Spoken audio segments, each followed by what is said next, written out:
Analyse communicationnelle de second tour de campagne Avignon 2020. Deuxième document. Matériel de campagne en vert, ce qui veut dire que le thème est écologique, distribué dans les boîtes aux lettres le 22 juin 2020, sans enveloppe sur Avignon. Papier PEFC. Le format est un format A3, ce qui veut dire que c'est sous le format de l'événementiel. Cela respecte le code donné par ce candidat depuis le premier tour de ces municipales 2020. Le document est composé, comme à son habitude, de 3 parties, un verso, un recto et un contenu. Avec les codes couleurs qui sont froides, le vert, le noir et le blanc, et 2 couleurs sont ambivalentes, le vert et le blanc. Le vert parce que c'est à la fois la connotation de l'écologie, de la croissance, de la nature, mais c'est aussi le code couleur du hasard, la malchance comme la chance, mais aussi associé à l'envie et à la permission. Le blanc, c'est du niveau occidental la couleur de la paix et de la pureté, mais à un niveau asiatique, oriental, ça a la couleur du deuil. Le noir, c'est pour l'écrit, mais ça fait une connotation triste. Le contenu scriptural de la première page change. Le slogan n'est plus celui adopté par les hautes instances de ce parti à Paris, « Ma couleur, c'est une ville », mais cela se transforme en un prénom et un nom, où on ajoute un slogan, l'alternative pour le monde d'après. Ce candidat se présente donc comme un produit de grande consommation, ou comme le héros d'une ville, car celui-ci sauve la cité. Il incarne donc un projet qui sauve. On peut donc supposer qu'il gouvernera seul s'il est élu. C'est peut-être un point commun avec la candidate sortante, de la maire sortante, qui a glissé sur son format A4 il y a quelques jours au début de ces élections, c'est-à-dire le 15 ou le 16 juin 2020. Et cela se termine par un alexandrin, le 28 juin, changeons d'air, changeons de maire. En haut à droite, il n'y a plus marqué maire et président du Grand Avignon, mais élection municipale et communale, second tour. Ce qui veut dire que ce candidat a bien compris qu'au premier tract, il s'était planté de terme, mais c'est à peu près dire la même chose que d'être le président du Grand Avignon.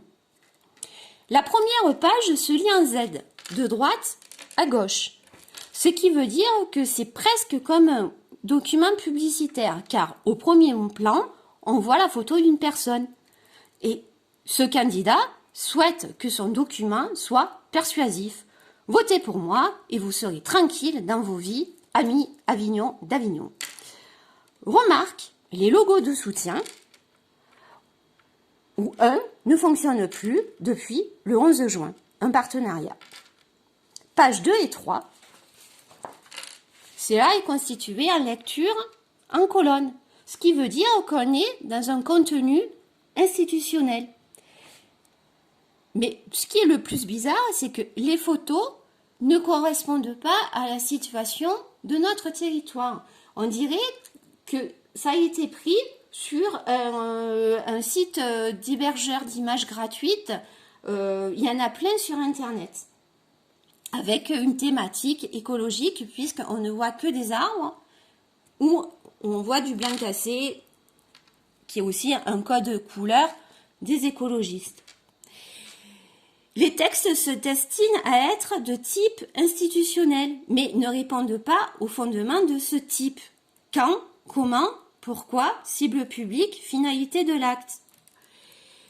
Ces textes ne parlent pas de la progression d'un projet de société, avec son passé, son présent, son futur, commun à tout projet d'une commune ou d'un territoire. Le fonctionnement textuel et stylistique de ces textes est une carte d'engagement où il y a une intention des intentions et des solutions. Sous forme de 4 constats. C'est les 4 colonnes. Premier constat, 2 autres constats, dernier constat. Avec entre 6 à 3 affirmations sous chaque constat qui donnent une sorte de définition des 5 piliers d'une société sur l'alimentation, l'éducation, l'économie, la sécurité. On ne peut être que d'accord sur ces constats, parce que c'est un constat. Mais le lecteur ne connaît pas comment ce candidat va débuter son programme s'il est élu.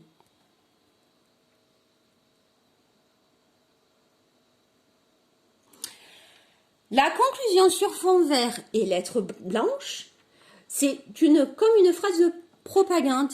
Avec nous, vous avez la parole. C'est une célèbre phrase d'une émission de télé de la TNT. Tout cela exprime la démocratie inclusive et locale, mais on n'en donne pas le sens au lecteur. Parce qu'on ne parle pas de la base de tout projet politique, qui est un passé, un présent, un futur. Le lecteur reste en suspense ou en suspens dans sa réflexion sur le contenu textuel qui ne répond pas au récit qu'il vit dans la société dans laquelle il est, c'est-à-dire Avignon.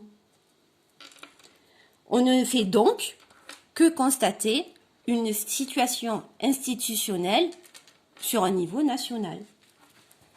Mais le verso paraît donner une réponse locale sous une sorte de programme en 13 items.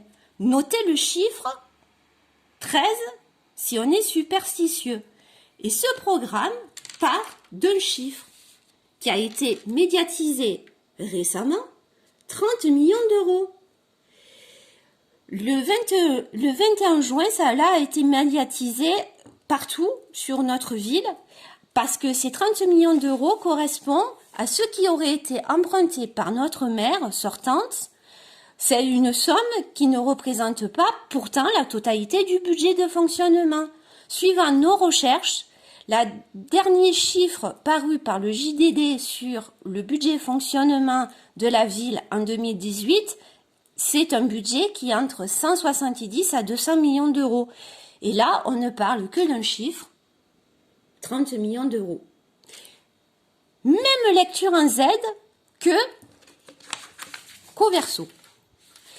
Et cette lecture en Z par une première phrase, donc on part de la gauche, nos mesures prioritaires dès demain, pour finir par évoquer enfin une équipe pleine de talents et d'idées pour relever le défi de l'urgence sociale et solidaire et écologique.